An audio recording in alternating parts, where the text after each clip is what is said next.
రాష్ట్ర ప్రభుత్వమైన కేంద్ర ప్రభుత్వం సబ్సిడీ ఇస్తుంది వీటికి బాగానే. అందరికీ నమస్కారం. ఇది 2020-0-13 ఫస్ట్ డోస్కి వేసుకుంటాను, సెకండ్ డోస్కి వేసుకుంటాను. మొక్కజొన్నకు, వరికి, పత్తికి, దేనికైనా ప్రతి పంటకు. ఇది అమోనియం.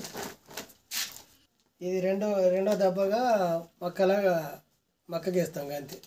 వరికి ఈ యూరియా ఫస్ట్ డోసులో వేసుకోవచ్చు, 20 కలిపి మళ్ళీ సెకండ్ డోసులో వేసుకోవచ్చు, లాస్ట్ డోసులో వేసుకోవచ్చు.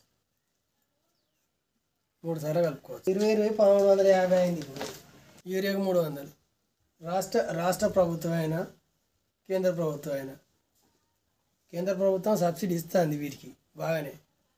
కానీ వీటిని తగ్గించి వీటికి గవర్నమెంట్కి భారం పడే బదులు ఎరువులు ఇవ్వాలి సబ్సిడీలా. అప్పుడు రైతు బాగుపడతాడు.